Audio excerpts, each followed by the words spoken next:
Et alors que les dirigeants des nations du G20 se préparent à décoller pour Hangzhou en Chine, à l'occasion du sommet du G20, les négociateurs climatiques chinois et américains se sont rencontrés à Beijing.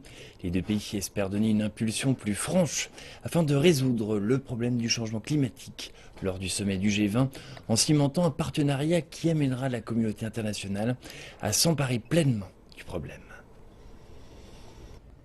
Le négociateur en chef américain Brian Deese et le vice-premier ministre chinois Zhang Gaoli se sont rencontrés avant la visite du président Barack Obama en route pour le sommet du G20.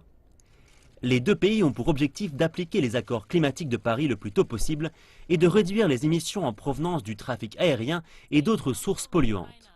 C'est le vice-premier ministre Zhang Gaoli qui a signé les accords climatiques de Paris pour le compte de la Chine aux Nations Unies en avril. Mais le reste du monde n'a peut-être pas remarqué que la Chine et les États-Unis s'étaient associés dès novembre 2014 pour avancer sur la question du réchauffement climatique. Lors d'une rencontre totalement novatrice à Beijing, le président chinois Xi Jinping et son homologue américain Barack Obama s'étaient mis d'accord sur une approche conjointe pour limiter le changement climatique et avaient fait des promesses ambitieuses. Cette initiative a permis d'assurer la conclusion d'un accord climatique à Paris l'an dernier.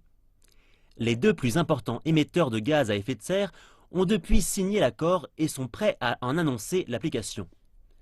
Les dirigeants internationaux qui se rendent à Hangzhou ne peuvent que constater l'impulsion internationale qui existe sur cette question portée par Beijing et Washington. Les émissions les plus importantes proviennent des plus gros émetteurs que sont les États-Unis, l'Union européenne et la Chine.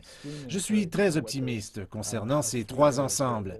L'Union européenne a été un leader sur le sujet pendant des années. La Chine prend des initiatives audacieuses pour réduire les émissions de carbone et aux États-Unis, le président Obama a également assumé un leadership ambitieux sur la question. Pour la Chine, le sommet du G20 intervient à un moment où le pays s'apprête à révéler un système ambitieux d'échange de droits d'émission de carbone qui a pour objectif de pousser les forces du marché à réduire leurs émissions.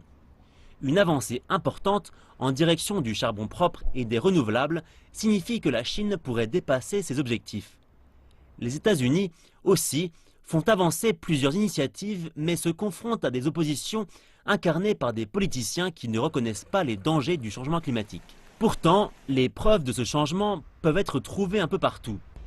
Des coraux de la grande barrière de corail en Australie jusqu'à la fonte de l'Arctique et peut-être aussi dans les récentes inondations qui ont touché l'État de Louisiane aux États-Unis.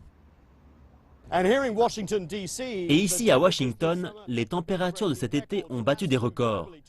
Et dans le reste du monde, 2016 pourrait bien être l'année la plus chaude jamais enregistrée. Ce qui nous rappelle que malgré l'implication des deux plus grands émetteurs de la planète dans la lutte contre le changement climatique, elle n'en reste pas moins une course contre la montre.